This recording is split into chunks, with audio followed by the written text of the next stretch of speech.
अभी तक आपने गोविंदा को कई फिल्मों में पुलिस के हाथों इंटेरोगेट होते देखा होगा, लेकिन रियल लाइफ में उनका इंटेरोगेशन होने वाला है, वो भी करीब 1000 करोड़ के एक स्कैम के लिए।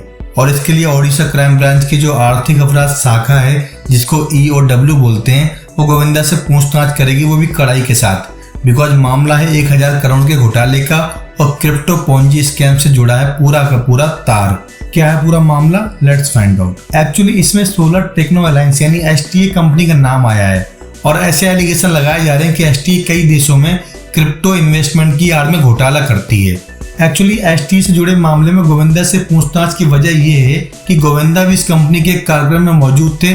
जैसे कि मोस्टली स्टार जाते हैं, जब उनको पैसा मिलता है वो किसी भी कंपनी के इवेंट में परफॉर्म करने जाते हैं और वो कंपनियां इनको ब्रांड एम्बेसडर के तौर पर सेल करती हैं और पब्लिक को ठगती हैं। अब STA के जिस इवेंट में गोवा गए थे, लग्जरी होटल में रुके थे गोविंदा, वहां इस बात की पूछताछ की जाएगी क्या गोविंदा सिर्फ परफॉर्मर के तौर पर गए थे या फिर इस पूरे स्कैम में किसी तरीके से भागीदारी रखते हैं या फिर ब्रांड एम्बेसडर बनकर इस तरह लोगों को प्रमोट करते हैं कि इस पॉन्जी स्कीम में पैसे इन्वेस्ट करें और ठगे जाएं। हालांकि गोविंदा कहना है कि इस पूरे मौके में बतौर चीफ गेस्ट शामिल हुए थे, लेकिन जो कंपनी स्कैम करती, फर्जीवाड़ा करती है, उससे जुड़े हर मेंबर से पूछताछ की जाती है। और अगर इस पूरे मामले में गोविंदा की भागीदारी सिर्फ पैसा लेने या परफॉर्म करने चीफ गेस्ट के तौर पर आगे होती है तो उनके खिलाफ कड़ी कार्रवाई भी की जाएगी, बिकॉज बहुत तगड़ा करप्शन हुआ है। गोविंदा से ये भी पूछा जाएगा कि उनसे STA के इवेंट में आने के लिए किसने संपर्क किया था, यानी इस पूरे प्रोग्राम के पीछे मीडिएटर कौन था।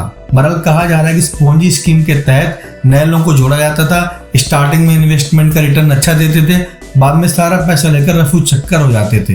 बहरहाल जो रिपोर्ट्स आती हैं उसके अकॉर्डिंग बिहार में, यूपी में, पंजाब, राजस्थान, हरियाणा कई राज्यों में लाखों रुपए जमा कराए गए हैं और उनको लेकर फर्जीवाड़ा किया जा रहा है। बहरहाल इस कंपनी के जो हेड डेविड गेज है उसके खिलाफ लुकआउट सर्कुलर जारी हो गया है और वो बंदा हंगरी का सिटीजन है, यानी मामला इंटरनेशनल स्कैम का हो सकता है जिसमें कई कंट्री के लोग शामिल हैं। अब ये मुसीबत गोविंदा के लिए बहुत बड़ी साबित हो रही है, बिकॉज गोविंदा का पॉलिटिकल बैकग्राउंड लगभग खत्म हो चुका है, फिल्में ना के बराबर चल रही हैं। ऐसे में जो EOW का मामला है इकोनॉमिकल करप्शन का, उनकी मुसीबत ना बढ़ा दे। उम्मीद करते हैं ऐसा ना हो, वरना गोविंदा को सलाखों के पीछे भी जाना पड़ सकता है अगर उस मामले में उनकी संलिप्तता होती है। दोस्तों, चैनल पहली बार आए हैं तो सब्सक्राइब कर दीजिए, वीडियो को लाइक कर दीजिए और कमेंट करके बताइए इस मूवी को लेकर आपका एक्साइटमेंट लेवल किस हद तक है।